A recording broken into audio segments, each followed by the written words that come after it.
खासदारांसंदर्भातली एक महत्त्वाची बातमी आता समोर येतेय। बंडखोर 6 खासदार आज अमित शहांना भेटणार असल्याची शक्यता वर्तवण्यात येते। एकनाथ शिंदेंच्या नेतृत्वातच ही भेट आज होण्याची शक्यता आहे। आज संध्याकाळी दिल्लीत अमित शहांची चर्चा होणार आहे। पण काही वेळापूर्वीच पाहिलं की आता मतदारसंघातील विविध विषयांवर तसंच आता विस्ताराबाबतही चर्चा ते करणार आहेत अमित शहांसोबत। उपमुख्यमंत्री आज दिल्ली दौऱ्यावर आहेत, तर त्यासोबतच आता बंडखोर 6 खासदार हे देखील अमित शहांची भेट घेणार असल्याची माहिती सूत्रांनी दिलेली आहे।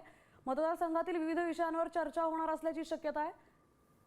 तर राज्यमंत्रीपद एक या 6 खासदारांपैकी एकाला मिळणार आहे, त्यामुळे त्यावरही महत्त्वाची चर्चा होणार आहे। नेमकं ते पद कोणाला मिळतं हे बघणंही महत्त्वाचं असणार आहे। आज संध्याकाळी दिल्लीत त्यांची अमित शहांसोबत चर्चा होणार आहे। उपमुख्यमंत्री एकनाथ शिंदेंच्या उपस्थितीत ही महत्त्वाची चर्चा पार पडणार आहे। आपले प्रतिनिधी शिवाजी शिंदे आपल्यासोबत आहेत। शिवाजी, आत्ताच आलेल्या माहितीनुसार बंडखोर 6 खासदार आज अमित शहांची भेट घेणार आहेत। नक्कीच आज एक महत्वपूर्ण घटना दिल्लीमध्ये घडणार आहे।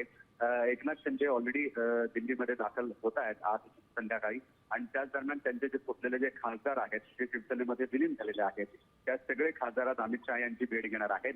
तत्पूर्वी आपल्याला माहिती आहे की ठाकरे गटाने एक पत्र लिहून या फुटीर खासदारांना अल्टिमेटम दिलेला आहे।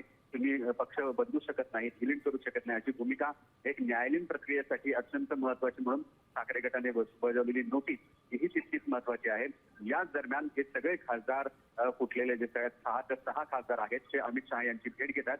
अत्यंत महत्वाची राजकीय घटना मानावी लागेल आणि पुढची काय भूमिका असेल यावरती सुद्धा चर्चा होईल। पण सर्वात महत्वाचं म्हणजे कॅबिनेट मंत्रीपद कुणाच्या वर्णी लागणार हे अत्यंत महत्वाचं आहे। जी सूत्रांकडून माहिती मिळते त्यानुसार 2 मंत्रिपद मिळणार आहेत। त्यात या 6 खासदारांपैकी कोण असेल हे अत्यंत महत्वाचं आहे। त्यामुळे अमित शहा यांच्याबरोबर या बंडखोर खासदारांची भेट ही अत्यंत महत्वपूर्ण मानली जाते।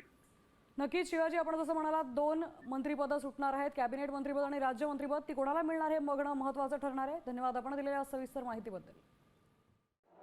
मी साम टीव्हीच पाहते, तिथल्या बातम्या मला रिलेट करतात।